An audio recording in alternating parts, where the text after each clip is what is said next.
রান্নার নতুন আর একটা ভিডিওতে তোমাদের অনেক স্বাগত। তো এখানে দেখতেই পাচ্ছ কতটা, প্রায় 1.5 কাপ মতন সুজি নিয়ে নিয়েছি। দিয়ে 1.5 কাপ মানে আমি একটা 200 প্যাকেট এনেছিলাম, সেটা নিয়ে থেকে একটু মতন 50 মতন রেখেছি, 150 গ্রাম মতন নিয়েছি। তারপরে নিয়ে নিয়েছিলাম 1.5 কাপ দুধ। দুধটা গরম করে ঠান্ডা করা ছিল, দিয়ে সুজিটাকে ভিজিয়ে রেখে দিলাম। তার আগে একটু গ্রাইন্ড করে নিয়েছি যাতে একটু মিহি হয়ে যায়। তারপরে চিনি নিয়ে নিয়েছি 1.5 কাপ, দিয়ে ওটাকেও গুঁড়ো করে নিয়েছি। এবার এর মধ্যে রাখলাম, রেখে এবার যেটা করব, দই নিয়ে নেব। এখানেও 200 প্যাকেট দই এনেছি, প্রায় 50 মতন রেখে 150 মতন দিয়ে দিয়েছিলাম। এবার এটাকে একদম সুন্দর করে দেখো ঘুরিয়ে নিয়েছি মিক্সিতে, দিয়ে একদম দিয়ে দিয়েছি ওর মধ্যে, দিয়ে সুন্দর করে এটাকে গোলাটা তৈরি করে নিয়েছি। এই দেখো কতটা পরিমাণ হয়েছে। আমি এক হাতে ক্যামেরা করি তো সব দেখাতে পারি না। এবার এই যে ময়দাটা চালছি, এখানে আমি দেখো 1/2 কাপ ময়দা নিয়ে নিয়েছি, দিয়ে ওটা চেলে দিয়ে দেবো। ওটাকে মিক্সড করে নিলাম। আর সুজিটাকে কিন্তু মানে ভিজিয়ে রেখে দিতে হবে প্রায় 15 মিনিট মতন, তাহলে খুব ভালো কেকটা হয়।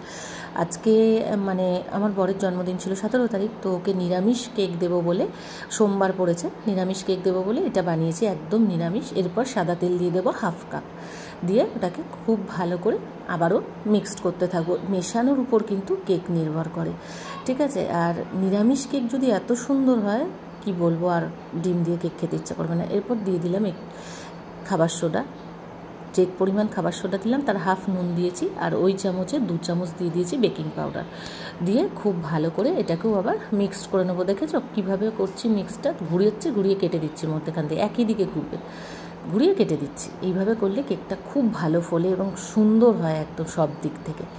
এইবার কি করব, দেখো ব্যাটারটা রেডি হয়েছে, এর মধ্যে দিয়ে দিলাম ভ্যানিলা এসেন্স, দিয়ে আমি 6 থেকে 7 ফোঁটা মতন দিয়েছি, দিয়ে এটাকে খুব ভালো করে মিক্স করব। তোমরা চাইলে কোকো পাউডারও এর সঙ্গে দিতে পারো, আর আরও গুঁড়ো দুধ অ্যাড করতে পারো। আর এদিকে একটা বাটি যেটাতে বানাবো, আমি বাটিতেই বানিয়েছি, তার মধ্যে তেল মাখিয়ে ময়দা দিয়ে খুব সুন্দর কোটিং করে রেখেছিলাম যাতে কেকটা না লেগে যায়। এবার ঢেলে দিয়ে ব্যাটারটাকে খুব ভালো করে ট্যাপ করে নিব, যাতে ভেতরে যদি কোনো এয়ার থাকে সেটা বসে যায়।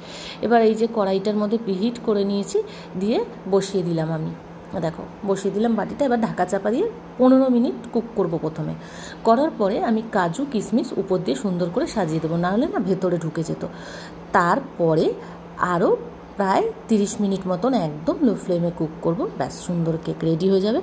অসাধারণ এই কেকটা কিন্তু তোমরা অবশ্যই নিরামিষ দিনে, কারোর জন্মদিন বিশেষ কোনো দিন থাকলে এটা বানিয়ে নেবে, খুব ভালো লাগে খেতে। যেমন টেস্ট হয় তেমন নিরামিষটাও, যে কেক বানিয়েছি সেটা বোঝাই যায় না। ভালো লাগলে লাইক করবে, কমেন্ট করবে এবং অবশ্যই এটা শেয়ার করবে।